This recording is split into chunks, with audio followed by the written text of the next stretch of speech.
Hi hello friends, welcome back to my channel Deepika food recipe. ಇವತ್ತೊಂದು sweet ರೆಸಿಪಿನ ಸಿಂಪಲ್ಲಾಗಿ ನೋಡೋಣ ಬನ್ನಿ. ಸಿಹಿ ಪೊಂಗಲ್ನ ಸಿಂಪಲ್ಲಾಗಿ ಹೇಗೆ ಮಾಡ್ಕೊಳ್ಳೋದಂತ ನೋಡೋಣ ಬನ್ನಿ. ತುಂಬಾ ಟೇಸ್ಟಿಯಾಗಿರುತ್ತೆ. ನಾನು ಮಾಡೋದು ಈ ರೀತಿ, ನೀವು ಯಾವ ರೀತಿ ಮಾಡ್ತೀರಾ ಅಂತ ಹಾಗೇನೆ ಕಮೆಂಟ್ ಮಾಡಿ. ಹಾಗಾದರೆ ಮಾಡೋದನ್ನ ನೋಡೋಣ ಬನ್ನಿ. ಫಸ್ಟು ಒಂದು ಕುಕ್ಕರ್ನ ತೊಗೊಂಡಿದ್ದೀನಿ. ಕುಕ್ಕರ್ಗೆ ನಾನಿಲ್ಲಿ 1 ಬೌಲಷ್ಟು ರೈಸ್ನ ತೊಗೊಂಡಿದ್ದೀನಿ. ಅದೇ ಬೌಲಲ್ಲಿ 3/4 ಬೌಲಷ್ಟು ಹೆಸರು ಬೇಳೆನ ತೊಗೊಂಡಿದ್ದೀನಿ. ನಾನು ಎರಡನ್ನೂ ಈಕ್ವಲಾಗಿ ತಗೊಂಡಿಲ್ಲ. ಹೆಸರು ಬೇಳೆ ಸ್ವಲ್ಪ ಕಡಿಮೆ ತೊಗೊಂಡಿದ್ದೀನಿ. ನೀವು ಬೇಕಂತ ಹೇಳಿದರೆ ಈಕ್ವಲಾಗಿ ತೊಗೊಳ್ಳಿ. ಎರಡನ್ನೂ 2-3 ಸರಿ ಚೆನ್ನಾಗಿ ವಾಶ್ ಮಾಡಿಕೊಂಡು ಪೌಡರೆಲ್ಲ ಹೋದ್ಮೇಲೆ ಬೇಯೋದಕ್ಕೆ ಎಷ್ಟು ನೀರು ಬೇಕಂತ ಹಾಕ್ಕೊಂಡು 1/4 ಟೇಬಲ್ ಸ್ಪೂನಷ್ಟು ಉಪ್ಪನ್ನು ಹಾಕ್ಕೊಂಡಿದ್ದೀನಿ. 1 ಟೇಬಲ್ ಸ್ಪೂನಷ್ಟು ತುಪ್ಪನ ಹಾಕ್ಕೊಂಡಿದ್ದೀನಿ. ಸ್ವೀಟ್ ರೆಸಿಪಿಗೆ ಉಪ್ಪನ್ನು ಹಾಕೋದ್ರಿಂದ ಟೇಸ್ಟೇ ಡಿಫ್ರೆಂಟಾಗಿರುತ್ತೆ, ತುಂಬಾ ಟೇಸ್ಟಿಯಾಗಿರುತ್ತೆ. ಹಾಗಾಗಿ ನಾನು ಹಾಕ್ಕೊಂಡಿದ್ದೀನಿ. ನೀವು ಬೇಡ ಅಂದರೆ ಸ್ಕಿಪ್ ಮಾಡ್ಕೊಳ್ಳಿ. ಹೆಸರು ಬೇಳೆ ಮತ್ತು ರೈಸ್ನ ಬೇಯೋದಕ್ಕೆ ಇಟ್ಟಿದ್ದೆ. 2 ವಿಷಲ್ ಕೂಡ ಮಾಡಿಸ್ಕೊಂಡಿದ್ದೀನಿ.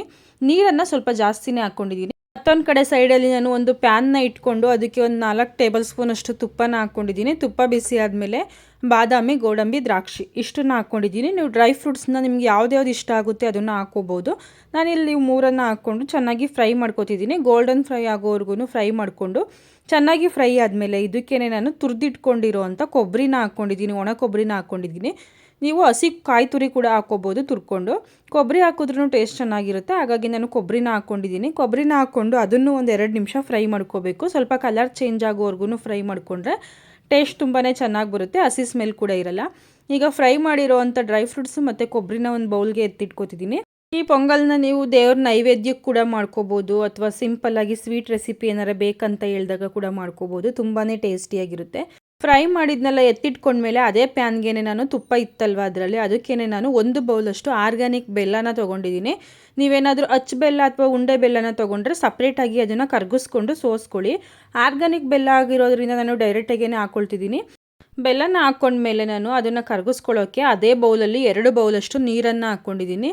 ನೀರನ್ನು ಹಾಕ್ಕೊಂಡು ಚೆನ್ನಾಗಿ ಕುದಿಸ್ಕೋಬೇಕು. ಇದು ಒಂದು ಕುದಿ ಬರೋವರೆಗೂ ಚೆನ್ನಾಗಿ ಕುದಿಸ್ಕೋಬೇಕು. ಆವಾಗ ಟೇಸ್ಟ್ ಕೂಡ ತುಂಬ ಚೆನ್ನಾಗಿರುತ್ತೆ.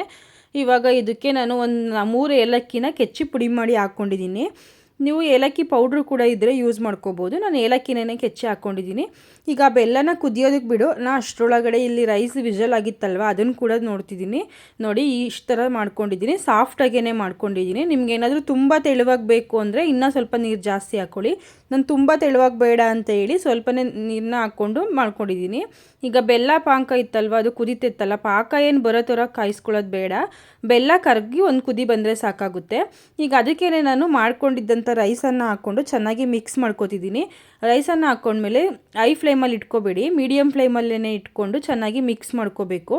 ಆವಾಗ ಅದು ಅನ್ನಕ್ಕೆ ಚೆನ್ನಾಗಿ ಹೊಂದ್ಕೊಳ್ಳುತ್ತೆ. ಹೆಸರು ಬೇಳೆನೂ ಅಷ್ಟೇ ಚೆನ್ನಾಗಿರುತ್ತೆ. ನೋಡಿ ಇವಾಗ ಚೆನ್ನಾಗಿ ಮಿಕ್ಸ್ ಮಾಡ್ಕೋಬೇಕು. ಮಿಕ್ಸ್ ಮಾಡಿಕೊಂಡು ಇದನ್ನ ಒಂದು 2-3 ನಿಮಿಷ ಮೀಡಿಯಮ್ ಫ್ಲೇಮಲ್ಲೇ ಚೆನ್ನಾಗಿ ಕುದಿಸ್ಕೋಬೇಕು. ಆವಾಗ ಟೇಸ್ಟ್ ತುಂಬ ಚೆನ್ನಾಗಿ ಬರುತ್ತೆ.